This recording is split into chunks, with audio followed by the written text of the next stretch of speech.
जगात विद्येचं महत्व जगासमोर मांडणारे राष्ट्रपिता महात्मा ज्योतिराव फुले.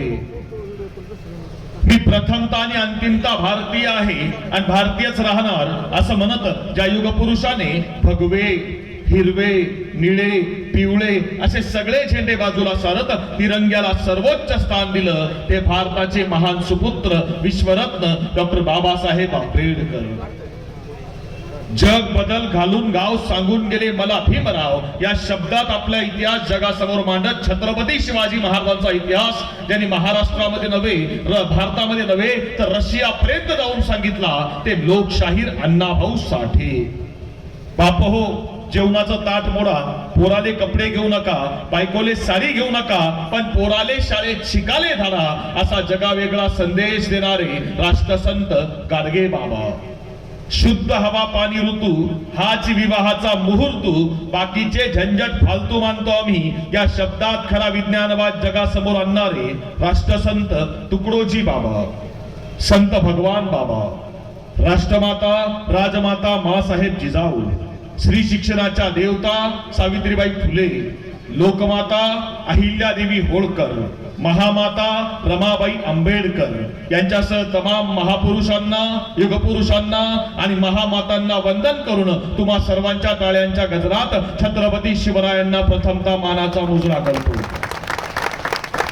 आजच्या ज्योतिबानगरच्या मातीतल्या छत्रपती शिवाजी महाराज जन्मोत्सव सोहळ्याच्या निमित्तानं आयोजित या शिवचरित्र व्याख्यानात छोटंसं पोरग आहे. हे पोरग नाचतय, खेळतय, उड्या मारतय आणि समोर 25 फुटाची भिंत आहे. ही 25 फुटाची भिंत हे डोंबाऱ्याचं पोरग अगदी अलगद वरती चढून जात आहे आणि हे दृश्य रस्त्यावरून चालणाऱ्या एका चोराला बघितलं. या चोरानं बघितलं की हे डोंबाऱ्याचं पोरग ही 25 फुटाची भिंत चढतंय आणि हा चोर त्या डोंबाऱ्याजवळ गेला. त्याला विचारलं, का रे बाबा, तुझं हे पोरग दिवसभर दमत, थकत, खेळत, ही 25 फुटाची भिंत चढत, तुझ्या पोराला पैसे मिळतात किती? डोंबारी म्हटलं, अरे काय दिवसभर दमला, थकला, खेळला का 40-50 रुपये मिळतात. हा चोर म्हटला, तुझ्या पोराला 500 रुपये देतो, फक्त रात्रभर माझ्यासोबत पाठव. डोंबारी म्हटला, घेऊन जा ना, 500 देतो म्हटल्यावर काय अडचण आहे. चोरानं 500 रुपये काढले, डोंबाऱ्याच्या हातावर टेकवले, डोंबाऱ्याच्या पोराला सोबत घेतलं आणि डोंबाऱ्याच्या पोराला सोबत घेऊन हा चोर एका घराजवळ आला. रात्रीचे 12 वाजले, 12:30 वाजले, 1 वाजले आणि हा चोर या डोंबाऱ्याच्या पोराला सांगतोय, ही बघ, ही समोर भिंत आहे, भिंत 20 फुटाची आहे, भिंत चढायचं, वरती जायचं, वरचा दरवाजा उघडायचा, तुझं काम संपलं. ते डोंबाऱ्याचं पोरग म्हटलं, मला भिंत चढता येत नाही. चोर म्हटलं, अरे काय खोटं बोलतो, सकाळी तर माझ्या डोळ्यासमोर 25 फुटाची भिंत चढत होता, आता ही 20 फुटाची भिंत चढायला अडचण काय आहे? डोंबाऱ्याच्या पोरानं सांगितलं, अरे हो, मी सकाळी 25 फुटाची भिंत चढत होतो, पण मी 25 फुटाची भिंत चढत असताना माझा बाप ढोल वाजवत होता, कारण जोपर्यंत बाप ढोल वाजवत नाही तोपर्यंत मला वरती चढता येत नाही. आमच्या लोकांचंही तसं झालंय, जोपर्यंत इथं काय वाजत नाही तोपर्यंत माणसं समोर येऊन बसत नाही. आता वाजायला लागलंय, त्यामुळे आजूबाजूला बसण्यापेक्षा जरा इथं येऊन बसूया. कारण ग्रामदैवत ज्योतिबाच्या प्रांगणामध्ये छत्रपती शिवाजी महाराजांच्या विचाराचा जागर आपण ज्योतिबा नगरच्या मातीमधले समस्त ग्रामस्थ करतोय. कारण जग बदललंय, अनेक जुनी माणसं सुद्धा या ठिकाणी आहेत आणि आमची नवी पिढी सुद्धा या ठिकाणी आहे. कदाचित जुन्या पिढीला समजणार सुद्धा नाही इतका बदल आजच्या काळामध्ये सगळा झाला आहे. कारण पूर्वी माणूस माणसाला भेटला का राम राम म्हणायचा. हिंदू असू द्या, मुसलमान असू द्या, बौद्ध असू द्या, आजही गावखेड्यामध्ये इथं आले मला कोण बाबा होते माहित नाही, बाबांनी आलेल्या राम राम केला, कारण हा राम आमच्या संस्कृतीमधला आहे. कोणी असू द्या, माणूस माणसाला भेटला का राम राम म्हणायचा. जग बदललं, काळ बदलला, आम्ही एकमेकाला नमस्कार घालायला लागलो. नमस्कार करता करता आमची पोरं इंग्लिश मिडियमला शिकायला लागली आणि इंग्लिश मिडियमला शिकणारी पोरं मग आईला गुड मॉर्निंग म्हणायला लागली, भावाला गुड नाईट करायला लागली, बहिणीला गुड इव्हिनिंग करायला लागली. ते करता करता काही लोक राजकारणात गेली. मग राजकारणातली लोक कोणी एकमेकाला जय महाराष्ट्र म्हणायला लागलं, कोणी एकमेकाला जय श्रीराम म्हणायला लागलं. आम्ही सामाजिक चळवळीत आलो, आम्ही एकमेकाला जय जिजाऊ म्हणायला लागलो, जय शिवराय म्हणायला लागलो. आता परिस्थिती अशी आहे, मागच्या महिन्यामध्ये मी एका कॉलेजला व्याख्यानाला गेलो होतो आणि कॉलेजचं पोरग माझ्या समोर आलं आणि ते पोरग मला म्हटलं, सर जय पबजी. म्हणजे एवढा मोठा फरक हा गाव जुन्या पिढीमध्ये आणि नव्या पिढीमध्ये झालाय. आणि अशा अवस्थेमध्ये सुद्धा आपल्या गावात विचाराची चळवळ उभी राहिली पाहिजे. आपल्या गावातला तरुण हा उद्योगाकडे वळला पाहिजे. आपल्या गावातला तरुण हा शिक्षणाच्या माध्यमातून पुढे गेला पाहिजे. याकरता सातत्यानं आदरणीय यादव सरांची चर्चा चालू असतात आणि त्या निमित्ताने या गावात येण्याचा योग आला. कारण कोणत्याही गावात मला एक सांगा, आता मला तुमच्या गावात कोणता पक्ष कोणता पॅनल आपल्याला काही घेणं नाही त्याच्याशी मला माहितीही नाही, पण मी तुम्हाला सांगतो कोणतंही गाव पुढे न्यायचं असेल ना तर 5 गोष्टी सर्वात जास्त महत्वाच्या आहेत. सगळ्यात जास्त महत्वाच्या पहिली गोष्ट आपल्या गावाकरता आपली रस्त्यावर उतरायची तयारी असली पाहिजे. रस्त्यावर उतरलं पाहिजे. नाही उतरता येत ठीक आहे, दुसरी गोष्ट करा आपल्या गावाकरता आपल्याला बोलता आलं पाहिजे. बोललं आपल्या गावाकरता जी लोक प्रामाणिकपणे काम करतायत त्यांच्या पाठीशी उभं राहता आलं पाहिजे. आणि तेही येत नसेल ना तर 5वी आणि सर्वात महत्वाची गोष्ट आहे कमीत कमी शांत बसता आलं पाहिजे. कारण सगळ्यात मोठी अडचण ही 5व्या वर्गाची आहे. जो काहीच करत नाही तो सगळ्यात जास्त त्रास दिल्याशिवाय राहत नाही. ही प्रत्येक गावागावांमधली परिस्थिती आहे. आणि अशा परिस्थितीमध्ये वैचारिक चळवळ उभं करणं शिवरायांचा विचार असेल, महापुरुषांचा विचार असेल, हा नेण्याकरता काम करणं ही मोठी गोष्ट आहे. का करायचं हे सगळं, कशा करता न्यायचं? मला आवर्जून आठवतं एवढ्या संख्येनं महिला माता भगिनी आहेत म्हणून तुम्हाला सांगतो. मागच्या 7-8 वर्षापूर्वी माझं मुंबईमध्ये व्याख्यान होतं. मुंबईमध्ये डॉक्टर पंजाबराव देशमुख शिक्षक परिषद या नावाची एक संघटना काम करते. आणि जिवंत आहे, आमचे वडील तर जिवंत आहे, इतकं सुंदर गाव आमचं आहे, इतकी सुंदर शेती आहे, सगळं आहे. पण आमच्या पोरांनी काय केलं पाहिजे ते चिंतन करता यावं तेवढ्या करता छत्रपती शिवाजी महाराजांची जयंती आहे. कारण कोण आहे राजा, काय केलं सर शिवाजी महाराजांनी? अरे जगाच्या इतिहासामध्ये मागच्या 400 वर्षामध्ये कित्येक राजे झाले. जगाच्या इतिहासामध्ये मागच्या 400 वर्षामध्ये कित्येक राजे झाले, बादशाह झाले, सम्राट झाले, सिकंदर झाले. पण जगाच्या इतिहासामध्ये मागच्या 400 वर्षामध्ये केवळ एकच राजा असा आहे की ज्या राजाचं नाव घेतलं की आजही अंगावर सरकन काटा येतो. जगाच्या इतिहासामध्ये मागच्या 400 वर्षामध्ये केवळ एकच राजा असा आहे की ज्या राजाचा जय जयकार केला की धमन्यांमधलं रक्त सळसळून वाहायला लागतं. जगाच्या इतिहासामध्ये मागच्या 395 वर्षामध्ये केवळ एकच राजा असा आहे की ज्या राजाची जयंती इथल्या गावागावात साजरी केली जाते आणि तो राजा म्हणजे छत्रपती शिवाजी महाराज. आणि तो राजा आमचा आहे, आमच्या मातीतला आहे. काय कोण असेल हा राजा? काय केलं असेल या राजानं? 400 वर्ष नाव जिवंत आहे, सोपं नाही आहे. कोणी पेरलं हे नाव? 400 वर्षापूर्वीचा काळ. इथे एक आई आपल्या पोटात गर्भ घेऊन शिवनेरीवर आली आहे. त्या आईचं नाव आहे जिजाऊ.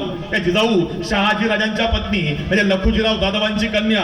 लखुजीराव जाधवांना मुलं 4, दत्ताजी, रघुजी, अकलोजी, बहादूरजी हे पुढचे यादव सर. आणि यादव आता आम्ही जाधव म्हणतो त्यांना. हे त्या जिजाऊ शिवनेरीवर आल्यात आणि शिवनेरीवर आल्यावर बघता बघता या मातीतला तो दिवस उगवलाय.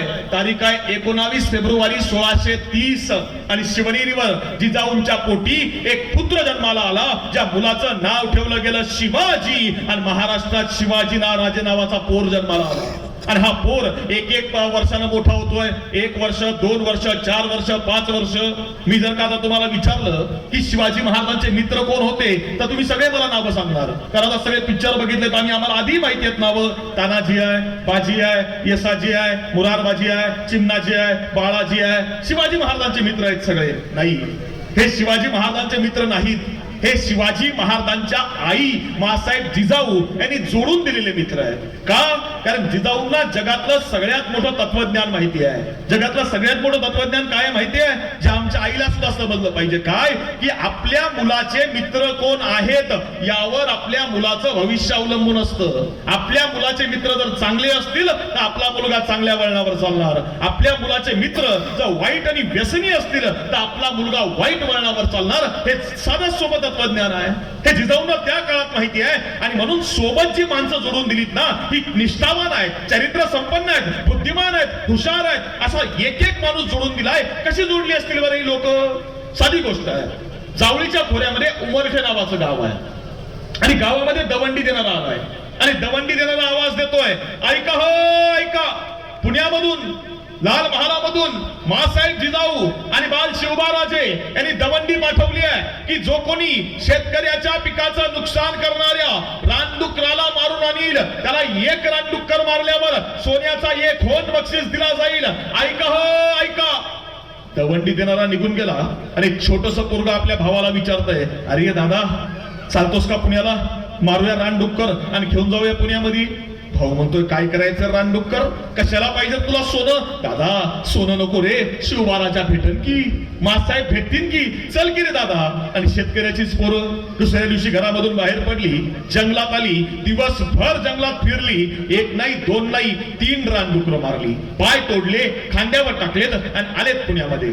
लाल महालाच्या समोर आले, दरवाजा दूध वाटलं, जायला लागलं, सायंकाळ झाली आणि हिरा आपल्या घराकडे परतायला लागली आहे. आणि परतत असताना हिरा आली होळीच्या माळावर आणि त्या होळीच्या माळावर आल्यावर तिनं बघितलं तो दिवस होता शिमग्याचा. शिमग्याची सोंग निघालीत सगळी आणि ती सगळी सोंग त्या होळीच्या माळावर नाचतायत आणि ती सोंग बघण्यामध्ये ही हिरा भान विसरली, भान हरपून गेली, या सोंगांकडे बघत राहिली. आणि बऱ्याच वेळानं लक्षात आलं आपल्याला घरी जायला उशीर होतोय, आपलं पोरगं घरी एकटं आहे. आणि हिरा वेगानं धावत धावत किल्ल्याच्या दरवाजात जवळ आली आहे आणि जाऊन बघते तर काय, रायगडाचे दरवाजे बंद झालेत, दरवाजे बंद आहेत. हिरा धावत धावत किल्लेदाराजवळ गेली आहे, रडते आणि सांगते, दादा दरवाजा उघड, दादा मला खाली जाऊ दे, माझं ताना लेकरू घरामध्ये आहे, माझ्या लेकराला पाळण्यामध्ये ठेवून आली आहे, माझ्या लेकराकडे बघणार घरात कुणीच नाही रे, उघड ना दरवाजा, जाऊ दे ना मला खाली. किल्लेदार म्हणतो, ताई हा माझा नियम नाही आहे, हा स्वराज्यातल्या प्रत्येक किल्ल्याचा नियम आहे की सूर्यास्त झाला, दिवस मावळला की दरवाजा बंद करायचा आणि सकाळी दिवस उगवला की मगच दरवाजा उघडायचा. मधल्या काळात दरवाजा उघडला जात नाही, तुला खाली जाता येणार नाहीये. हिला रडते म्हणजे, नाही दादा माझं तानं लेकरू घरामध्ये आहे, लेकराला पाळण्यामध्ये ठेवून आली आहे, लेकराकडे बघणार कुणीच नाही घरामध्ये. अरे माझा नवरा शिवाजी महाराजांच्या सैन्यामध्ये आहे, उघड दरवाजा, जाऊ दे मला खाली. किल्लेदार म्हणतो, ताई हा माझा नियम नाही आहे, हा शिवाजी महाराजांनी बनवलेला नियम आहे की दिवस मावळला की दरवाजा बंद करायचा आणि दिवस उगवल्याशिवाय दरवाजा उघडायचा नाही. मधल्या काळात दस्तर खुद्द शिवाजी महाराज जरी आले तरी दरवाजा उघडला जात नाही, तुला खाली जाता येणार नाहीये. हिरा रडते आहे, गयावया करते आणि किल्लेदार म्हणतोय, ताई एक गोष्ट होऊ शकते, तू एक काम कर, तू आजची रात्र माझ्या घरी थांब, माझ्या घरी माझी आई आहे, वडील आहे, मुलं आहेत, बायको आहे, तू आजची रात्र माझ्या घरी थांब, माझ्या घरी सकाळ झाली की मी तुला बोलवायला येतो. किल्लेदार हिराला काय करावं कळत नाहीये, उलट पावली परत जायला निघाली आहे. आता किल्लेदार विचार करतोय, दरवाजा बंद आहे, जाऊन जाऊन जाईल कुठं, थांबेल आपल्याच घरी. आणि किल्लेदार निश्चिंतपणे त्या दरवाजाजवळ उभा आहे आणि बघता बघता रात्र झाली आहे, मध्यरात्र झाली आहे, पहाट झाली आहे, सकाळ झाली आहे, किल्ल्याचे दरवाजे उघडले गेलेत आणि किल्लेदार धावत धावत घरी आलाय आणि बायकोला विचारतोय, अगं ये जाऊन सांग त्या हिराला, जा म्हणावं लवकर, किल्ल्याचे दरवाजे उघडलेत, तुझं लेकरू घरी तुझी वाट बघत असेल. बायकोने विचारलं, कोण हिरा? किल्लेदार म्हणतो, अगं ती हिरा, तिला काल जायला उशीर झाला, ती आपल्या घरी थांबली ना. बायको म्हटली, कोण हिरा? आपल्या घरी कोणी हिरा आलीच नाही. किल्लेदाराला मोठं विशेष वाटलं, मग हिरा गेली कुठं, राहिली कुठं, थांबली कुठं? आणि किल्लेदार विचार करतोय आणि विचार करत करत हा किल्लेदार रायगडाच्या दरवाजा जवळ आलाय आणि खाली वाकून बघतो तर काय आश्चर्याचा धक्का बसलाय. सकाळच्या पहिल्या प्रहराला डोक्यावर दुधाचा हांडा घेऊन हिरा पुन्हा रायगड चढत होती. किल्लेदार विचार करतोय, रायगड म्हणजे गरुडाच्या बसकरी सारखा आहे, 1.5 गाव उंच, वरती जायला रस्ता फक्त एकच आहे आणि तो रस्ता बंद असताना हिरा खाली गेली कशी? कोणत्या रस्त्याने गेली, कोणत्या वाटेने गेली? शोध सुरू झाला, सगळे अधिकारी शोध घेतायत, कोणालाच समजत नाहीये खाली कशी गेली आहे. आणि एक बातमी, ही बातमी पोहोचली शिवाजी महाराजांपर्यंत आणि महाराज कडाडले, बोलवा त्या हिराला, बोलवा, ती हिराच सांगेल किल्ला कसा खाली उतरली आहे म्हणून. आणि एक अधिकारी हिराच्या घरी गेला, समोर जाऊन उभा राहिला आणि विचारतोय, हिरा चल, तुला शिवाजी महाराजांनी बोलवलंय. आता शिवाजी महाराजांनी बोलवलंय म्हटल्यावर हिरा रडायला लागली आहे. म्हटलं कसं जाऊ शिवाजी महाराजांसमोर, काय सांगायचं शिवाजी महाराजांना? रडते हिरा आणि रडत रडत हिरा शिवाजी महाराजांच्या समोर आली आहे आणि सांगते, राज राज माझ्या मनात काही काळं बेरं नव्हतं जी, राज तुमचा काही घातपात करायचा म्हणून रायगड नाही उतरले जी, राज माझा काही बी दोष नाही, मला माफ करा जी. आणि शिवाजी महाराजांनी विचारलं, हिरा अगं पण दरवाजा बंद असताना तू खाली गेली कशी, कोणत्या रस्त्यानं, कोणत्या वाटेनं किल्ला उतरलीस? आणि हिरा सांगते, राज ती पलीकडे माची आहे ना जी, त्या माचीवरून खाली उडी मारली आणि सरळ खाली गेले बघा.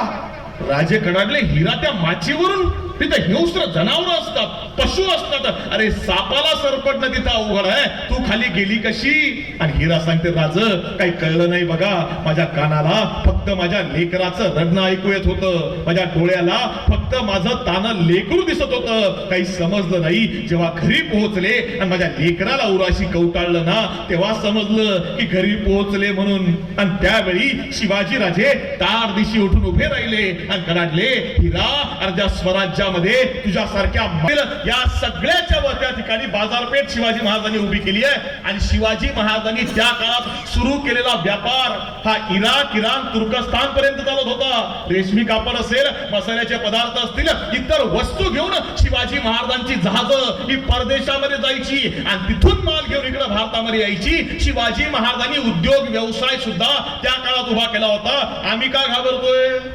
आम्ही का घाबरतोय? आज शेतीची परिस्थिती काय आहे माझ्या तरुण भावंडांना तुम्हाला आम्हा सगळ्यांना माहिती आहे. म्हणजे मी जर का तुम्हाला म्हटलं की एखाद्या दुकानदाराकडे जाऊन त्याला सांगा की आम्हाला जरा 10 किलो साखर 6 महिने उसनवार दे म्हणावं, दुकानदार देणार आहे का? तो काय म्हणे रोख पैसे लागतील त्याच्यावर मिळणार नाही. पण म्हणजे 10 किलो साखर सुद्धा आम्हाला 6 महिने उसनवार देत नाही. पण आमचा बाप एक वर्ष ऊस कारखान्यांना उसनवार देतोय, याचा विचार कुठं होत नाही. कारण शेतीची व्यवस्था, शेतीचा विचार करणार कोणी नाही ना. तुम्हाला आम्हाला यामधून बाहेर पडून उद्योग व्यवसायाकडे वळावं लागेल. हा शिवाजी महाराजांचा विचार आहे. त्या काळात उद्योग व्यवसाय रुजवायचं काम शिवछत्रपतींनी केलंय, ते आम्हाला समजून घ्यावं लागेल. तेवढ्या करता शिवाजी महाराजांचा विचार आहे. दुर्दैवानं आमच्यापर्यंत हा सगळा विचार शिक्षणामधून यायला पाहिजे होता, तो शिक्षणामधून आला नाही. कारण शिक्षणाची अवस्था आता इतकी वाईट आहे. माझं मागच्या 5-6 महिन्यापूर्वी छत्रपती संभाजीनगरला म्हणजे जुन्या औरंगाबादला व्याख्यान होतं.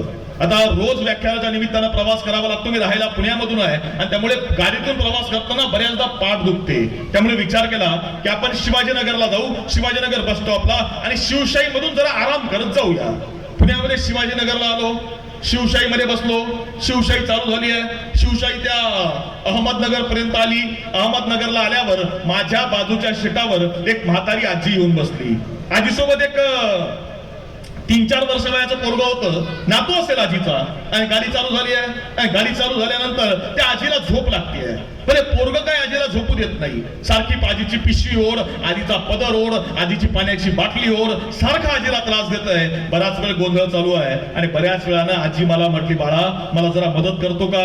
मी म्हटलं आजी काय करू? आजी म्हटली, बाळा हे पोरगं काही झोपत नाही, याला झोपवलं पाहिजे. म्हटलं आजी काय करावं लागेल? आजी म्हटली, बाळा मी याला उचलते, याचे पाय तुझ्या मांडीवर देते, याचं डोकं माझ्या मांडीवर घेते, याला मी जरा थापडवते, म्हणजे जरा पटकन झोपेल. मी म्हटलं आजी हरकत नाही. आजीनं ते पोरगं उचललं, त्याचे पाय माझ्या मांडीवर दिले, डोकं आजीच्या मांडीवर घेतलं आणि आजीनं त्या पोराला थापडवायला सुरुवात केली आहे. आजी त्या पोराला थापडवतेय, झोपवतेय आणि म्हणतेय झोप रे डिप्लोमा, झोप रे डिप्लोमा, झोप रे डिप्लोमा. आता मला काही कळत नाही की म्हातारी या पोराला डिप्लोमा का म्हणतेय. मी आजीला विचारलं, आजी तू या पोराला डिप्लोमा का म्हणतीये? आजी म्हटली, बाळा तो माझा नातू आहे, माझ्या पोराला डिप्लोमा करायला पुण्याला पाठवला होता, त्यानं डिप्लोमा काही केला नाही, तो यालाच घेऊन आला म्हणून याचंच नाव डिप्लोमा ठेवलं. म्हटलं ही शिक्षणाची आमची परिस्थिती आहे. याचं कारण काय आहे माहिती आहे? आमच्या हातामधला मोबाईल आमच्या तरुण पिढीला साहेब काही सुधरूच देत नाही. म्हणजे आता दोष पोरांचाही नाही आहे. आता आई व्हॉट्सअपला रील्स बघते, बाप इंस्टाग्रामला रील्स बघतोय, म्हटल्यावर छोट्याशा पोरालाही वाटणार आहे आपली आई बघते, आपला बाप बघतोय, म्हटल्यावर आपण रील्स बनवायला काय हरकत आहे? आता साधी गोष्ट आहे. आई बापानं विचार करायचा आहे की आपल्या पोराला आपण रील स्टार करायचंय का रिअल स्टार करायचंय, याचा विचार आईनं आणि बापानं करणं गरजेचं आहे. कारण हातातला मोबाईल आणि घरातला टीव्ही हे बरं झालं त्या काळात नव्हतं, नाही तर काय झालं असतं आम्हाला विचार नाही. मला एक सांगा, म्हणजे आमची तरुण, मी तुमच्या मुलाच्या वयाचा आहे, मी तुमच्या भावाच्या वयाचा आहे, मला एक खरं सांगा की आमची तरुण माता भगिनी ठीक आहे, पण म्हातारी आजी सुद्धा आजकाल टीव्ही जास्त भरून बाजूला सरकायला तयार नाही. बरोबर आहे का नाही? मी एका खेडेगावात गेलो होतो वर्षभरापूर्वी, तेव्हा ताई घटना समजली की एक म्हातारी आजी मेडिकल वाल्याकडे गेली आहे आणि त्याला म्हणतीये की लेकरा माझी दाढ दुखतीये, मला जरा गोळी लिहून देतो का? मेडिकल वाल्यानं 2 गोळ्या लिहून दिल्या. आजीला म्हटलं, आजी ही जी पांढरी गोळी आहे ही 7:30 वाजता घ्यायची आणि जेवायला बसायचं. म्हटलं जेवणाच्या आधी घ्यायची, 7:30ला घ्यायची, जेवायला बसायचं आणि 8 वाजेपर्यंत जेवण आटोपलं की 8 वाजता ही लाल गोळी घ्यायची. म्हटलं आजी म्हटली, लेकरा मला घड्याळ कळत नाही, घरामध्ये पोरही नाहीत, गोळ्या घ्यायच्या कशा? मेडिकलवाला हुशार होता, तो म्हटला आजी टीव्ही बघतेस का? म्हटला आजी म्हटली हो मग बघते ना. म्हटले काय बघते? म्हटलं सगळं बघते, राणा दादा बघते, पाठकबाई बघते, सगळं बघते. म्हटलं मग आजी एक काम करायचं, 7:30 वाजले, आई कुठे काय करते लागलं, अरुंधती आली का पांढरी गोळी घ्यायची जेवायला बसायचं म्हटला. आणि 8 वाजले, रंग माझा वेगळा लागलं, दीपा आली का लाल गोळी घ्यायची झोपून घ्यायचं म्हटला. ही घराघरांमधली परिस्थिती आहे.